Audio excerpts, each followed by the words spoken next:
எல்லா மாசத்துக்குமே ஒரு சிறப்பு இருக்குங்க. சரி, இந்த மாசத்துல என்ன சிறப்புன்னு நீங்களே கண்டுபிடிச்சு சொல்லுங்க பாப்போம். இந்த மாசம் கார்த்திகை மாசம் தாங்க. கார்த்திகை மாசம்னு சொன்ன உடனே நமக்கு டக்குனு ஞாபகம் வர்றது சுட சுட சுண்டலும் பொரியும் விளக்கும் தாங்க. ஆமாங்க, இப்போ நம்ம விளக்க பற்றியும் கார்த்திகை தீபத்தை பற்றியும் தான் பார்க்க போகிறோம். கார்த்திகை தீப திருநாளை நம்ம ரொம்ப சிறப்பாக கொண்டாடிட்டு வரோம். சரி, ஏன் இந்த மாசத்துல மட்டும் தீபத்தை ஏற்றி இறைவனை கும்பிடுறத ஒரு திருநாளாக கொண்டாடுறாங்க? காரணம் இருக்குங்க. கார்த்திகை மாசம்னு சொன்னாலே அது விளக்கேற்றுற மாசம்தாங்க. ஒரு நாள் இல்லை, 2 நாள் இல்லை, கார்த்திகை மாதம் முழுதுமே விளக்கேற்றலாங்க. விளக்கேற்ற வாய்ப்பில்லாதவங்க குறைந்தபட்சம் 3 நாள் விளக்கேற்றணுங்க. திருக்கார்த்திகைனால தான் நம்ம கார்த்திகை தீபமாக காலங்காலமாக கொண்டாடிட்டு இருக்கோம். சரி, திருக்கார்த்திகையை ஏன் இந்த மாதத்தில் மட்டும் ரொம்ப விமர்சையாக கொண்டாடணும்னு உங்களுக்கு தோணும். கார்த்திகை மாதத்துல தான் பௌர்ணமி நாளும் கார்த்திகை நட்சத்திரமும் சேரும். அந்த நாளை தான் நம்ம திருக்கார்த்திகைன்னு சொல்கிறோம். இந்த திருநாளில் தான் எல்லாரும் அவங்கவுங்க வீட்லையும் கோவில்லையும் அகல் விளக்கை ஏற்றி வச்சு கொண்டாடுவாங்க. கார்த்திகை தீபம் கொண்டாடுறதுக்கும் வழிபடுறதுக்கும் சிறப்பான இடம் எதுன்னு உங்களுக்கு தெரியுமா? அந்த இடம் வேற எதுவும் இல்லைங்க, நம்ம திருவண்ணாமலை தாங்க. இங்கே தான் கார்த்திகை தீப திருநாள் ரொம்ப விமர்சையாக கொண்டாடப்படுது. பரணி தீபம், அண்ணாமலையார் தீபம், விஷ்ணு தீபம், நாட்டு கார்த்திகை தீபம், தோட்ட கார்த்திகை தீபம்னு 5 நாட்களும் தீபம் ஏற்றுவாங்க இங்கே. இந்த 5 நாளில் முதல் நாள் பரணி தீபம் ஏற்றுவாங்க. பரணி காளிக்குரிய நாளுங்க. காளி தேவியை வழிபடணும்னு பரணி தீபத்தை கொண்டாடுறாங்க. அண்ணாமலையார் தீபம் கார்த்திகை மாசத்துல கிருத்திகை நட்சத்திரத்துல மலையின் உச்சியில ஏத்துறது தாங்க.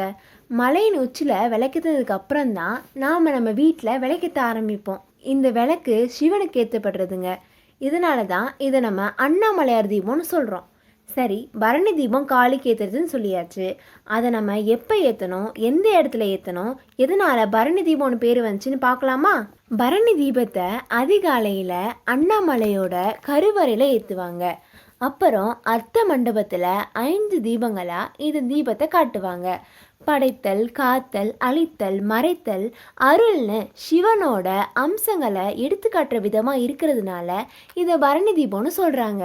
இப்போ நம்ம தீப பலன்களை பார்க்க போகிறோம். நம்ம வீட்டு பூஜை அறையில் ஒரு முகம் தீபம் ஏற்றுனா மத்தின பலனும், 2 முகம் தீபம் ஏற்றுனா குடும்பம் ஒற்றுமை பெறும்னும், 3 முகம் தீபம் ஏற்றுனா புத்திர சுகம் தரும்னும், 4 முகம் தீபம் ஏற்றுனா பசு பூமி சுகம் தரும்னும், 5 முகம் தீபம் ஏற்றுனா செல்வ வளம் பெருகும்னு சொல்லுவாங்க. சரிங்க, இப்போ கார்த்திகை தீபத்துக்காக நம்ம வீட்டில் எப்படி விளக்கேற்றுறதுன்னு, எந்த இடத்துலலாம் ஏற்றுறதுன்னு பார்ப்போம். எல்லாரும் கார்த்திகை தீப திருநாளில் சாயந்தர நேரத்தில் தான் விளக்கேற்றுவாங்க. விளக்கு ஏற்றும் போது எத்தனை விளக்கு ஏற்றுறதுன்னு எல்லாத்துக்கும் ஒரு சந்தேகம் வரும். அவங்கவுங்க விருப்பத்துக்கு ஏற்ற மாதிரி விளக்கேற்றுவாங்க. ஒரு சிலர் குறிப்பிட்ட எண்ணிக்கையில் மட்டும்தான் விளக்கேற்றுவாங்க. எண்ணிக்கையில் விளக்கு எப்படி ஏற்றுறதுன்னு பார்க்கலாம். வீட்டோட முற்றத்தில் 4 விளக்கும், சமையல் கூடத்தில் 1 விளக்கும், நடையில் 2 விளக்கும், வீட்டோட பின்புறத்தில் 4 விளக்கும், திண்ணையில் 4 விளக்கும், மாடக்குழியில் 2 விளக்கும், நிலைப்படிக்கட்டுக்கு 2 விளக்கும், சாமி படத்துக்கு கீழே 2 விளக்கும், வெளியே எம தீபம் 1ம், கோலம் போட்டிருந்தா அதில் ஒரு 5ம், மொத்தம் 27 விளக்கு ஏற்றுவாங்க. ஏன் 27 விளக்கு ஏற்றுறதுன்னு நீங்கள் யோசிக்கலாம். அந்த 27 விளக்கும் 27 நட்சத்திரங்க. முதல் நாள் பரணி தீபம், அடுத்த நாள் கார்த்திகை தீபம்னு அதுக்கு மறுநாளும் என 3 நாள் விளக்கேற்றணுங்க. சரி, எத்தனை நாள்னு பார்த்தாச்சு. எந்த நேரத்தில் ஏற்றுறதுன்னு பார்க்கலாமா? கார்த்திகை மகா தீபம் 6 மணிக்கு, அதனால் மாலை 6 மணிக்கு ஏற்றுவது நல்லது. இந்த வீடியோ உங்களுக்கு பிடிச்சிருந்தா லைக் பண்ணுங்கள், ஷேர் பண்ணுங்கள், கமெண்ட் பண்ணுங்கள். இந்த மாதிரி பல வீடியோ நீங்கள் பார்க்கணுன்னு ஆசைப்பட்டீங்கன்னா மெட்ரோ டிவி பக்தி சேனலுக்கு சப்ஸ்கிரைப் பண்ணுங்கள்.